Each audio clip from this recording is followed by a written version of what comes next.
Hello everyone, তোমরা সবাই কেমন আছো? তোমাদের অনেক অনেক ওয়েলকাম বেঙ্গলি ফ্যামিলি বাজের আরেকটা নতুন ব্লগে। আজকে দিনটা রবিবার। ইচ্ছে ছিল সকাল সকালই ব্লগটা শুরু করব। কিন্তু কাল ভোর রাত থেকে সোহাগ সোনার গাটা বেশ গরম ছিল, মানে জ্বরই ছিল। সেই জন্য বেলাতে শুরু করতে হলো আমার এই নতুন ব্লগটা। আজকে সকালে জলখাবারে তোমরা দেখতেই পাচ্ছ চাউমিন আছে। চাউমিনটা করেছে আমার শাশু, আর আছে লিকার টি যেটা করেছে আমার হাজব্যান্ড। সকালে ঘুম থেকে ওঠার পর সোহাগের শরীরটা হালকা হালকা গরম আছে, মানে ধরো এই 99.5 এরকম। তাই মন্দের ভালো। আর সকালে ব্রেকফাস্ট ওকে আমি খাইয়ে দিয়েছিলাম, তারপরে আমাদের সাথে দিয়েছিলাম একটু চাউমিন খাওয়ার জন্য।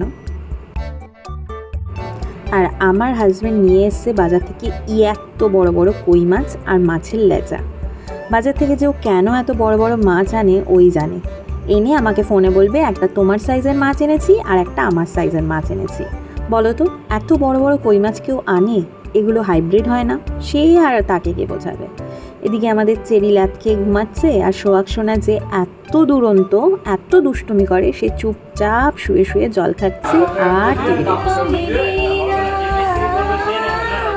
কাপড়টা দিন, এই ছবিটা তুলে নিয়ে যান, কাপড়টা দিন, আর আমরা ওই কাপড়টা মার করে দিচ্ছি, পর্দার কাপড়, আর 1000 টাকা নিয়ে করে দিন। হাতে হাতে ঘুরি ঘুরি নাচি বিগিরি বিগিরি গাই গাই।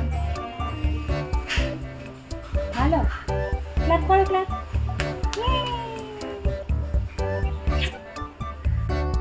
তোমার শরীরটা এখন ভালো আছে?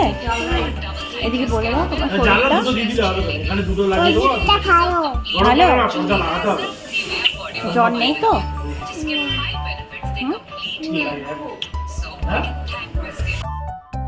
এদিকে আমার সোহাগ সোনা সারাক্ষণ তার চেরি দিদিকে বিরক্ত করে চলেছে।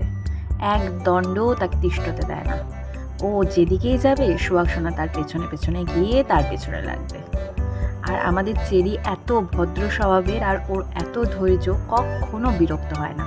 উল্টে আমরা বিরক্ত হয়ে যাই যে চেরিকেও কষ্ট দিচ্ছে।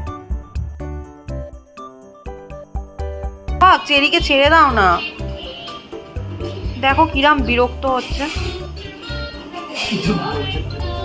আমরা তাহলে কি করব? ছেড়ে দাও। আমাদের রান্নাঘরটা নতুন করে রেনোভেশন করা হচ্ছে। রেনোভেশন মানে বাকি সব স্ট্রাকচার ঠিকই থাকবে, এই কিছু নতুন কায়দা কানুন করা হচ্ছে আর কি। ভেবেছিলাম রান্নার কাজে একদম হাত দেবো না, কিন্তু ভাবলাম যে বাড়িতে আছি যখন একটা তরকারি নিজেই করে ফেলি। তাই কাকিমাই সব হেল্প করে দিচ্ছিল, আমি ভাবলাম দুটো তরকারি একদম করে ফেলি। আর জানো তো, একবার রান্নাঘরে ঢুকলে মনে হয় এটা করলাম তাহলে এটাও করি, এটা করলাম তার একটু ফোড়নটাও দিয়ে নিই। এই করতে করতে দেখা যায় মাঝে সব রান্না আমিই করেছি।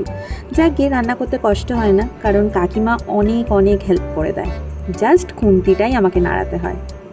যেহেতু আমাদের ড্রয়ারগুলো সব নতুন করে রেনোভেট করা হচ্ছে যেমন বললাম, তাই রান্নাঘরটা একদম অগোছালো রয়েছে। তার ওপর আজকে আবার ন্যানি আসেনি। ন্যানি যদি না আসে না খুব সমস্যা হয়, মানে বাচ্চা সামলে বাড়ির আর যে সানডের কাজগুলো থাকে সেগুলো একদম আর করা যায় না। তো যাই হোক, আজকে আবার আমার হাজব্যান্ড বলছে যে শীতকাল পড়েছে একটু মেথির পরাঠা খাওয়াতে। তো মেথি শাক দিয়ে পরাঠাও রান্না করব। আর মেথি পরাঠার সাথে সে আলু আর কুমড়ো তরকারি খাবে বলে আবদার করেছে। তার আবদার না মেটালে হয়, একটা দিন মাত্র বাড়িতে থাকি। তো রান্নাঘরে যখন ঢুকেইছি ভাবলাম সোহাগ সোনার মাছের ঝোল আর আমার হাজব্যান্ডের কুমড়ো আলু তরকারিটাও করে ফেলি। সাথে সাথে মায়ের জন্য আগের ব্লগে নিশ্চয়ই দেখেছো মেটে আলু এনেছিলাম, মেটে আলু দিয়ে মাছের ঝোল রান্না করেছি। আর বাকি কী কী রান্না করেছি তোমাদের আর একটু পরে সব রান্না একসাথে হয়ে গেলে দেখাচ্ছি। আর রান্না মোটামুটি হয়ে গেছে। আমি সেদিনকে একটা চুলের স্পা ক্রিম অর্ডার করেছিলাম, মানে ক্যারাটিন স্পা। তো সেটাই আজকে ডেলিভারি এসছে। ভাবলাম সানডের দিনে শ্যাম্পু যখন করতেই হবে তো নতুন ক্রিমটাও অ্যাপ্লাই করে দেখি, কি জানি কেমন হয়। চুলে জানো তো নতুন নতুন কিছু এক্সপেরিমেন্ট করতে আমার প্রচণ্ড ভয় লাগে, কারণ আমার চুল তো খুব অল্প, যদি উঠে যায়। তো চলো আজকে দেখাই কি কি রান্না করেছি। কয়েক মাস আগেও সানডে হলে যে কোনো মাটন কিংবা চিকেন আমাদের বাড়িতে ম্যান্ডেটরি ছিল, কিন্তু এখন চিকেন আর মাটন খাওয়ার লোকটাই কিচ্ছু খায় না, ডায়েটে থাকে, তাই মাছই রান্না হয়।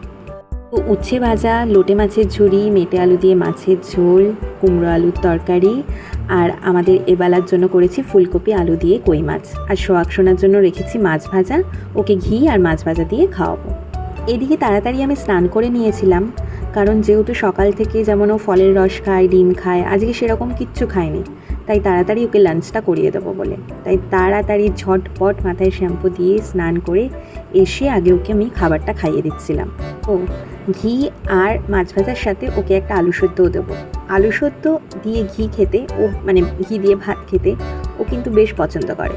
জানি না আজকে জ্বর মুখে ও কী কাণ্ড করবে। ওকে যে কী দিয়ে কীভাবে খাওয়ালে ও ভাতটা খাবে কে জানে। টিভি, মোবাইল, সত্যি কথা বলতে আমি কিছুই বাদ দিই না, কিন্তু সোনার শরীরটা আজকে এত খারাপ ছিল যে 2 গাল খেতে খেতেই ও সোফার মধ্যে একদম ঘুমিয়ে গেছিলো, মানে মুখে ভাত নিয়েই ঘুমিয়ে গেছিলো। দেখে এত কষ্ট হচ্ছিল।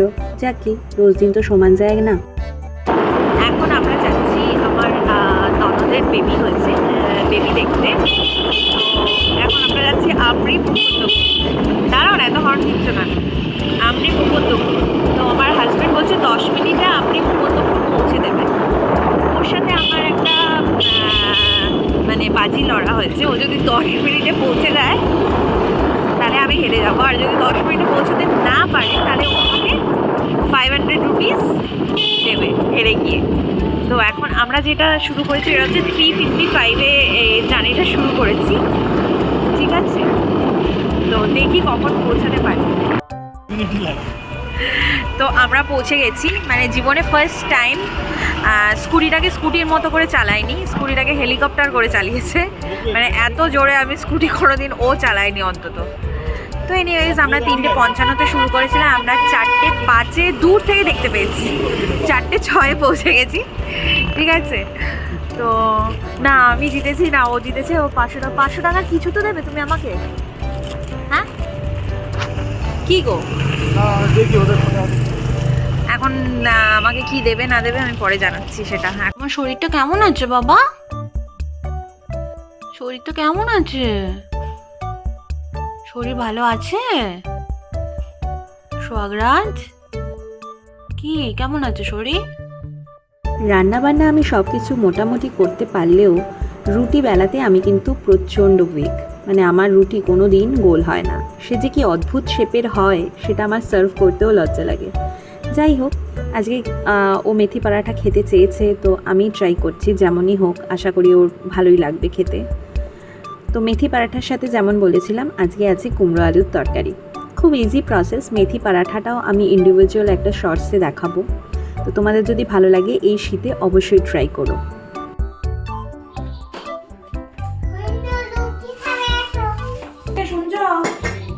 তোমাকে ডাকছে, লুচি খাবে এসো।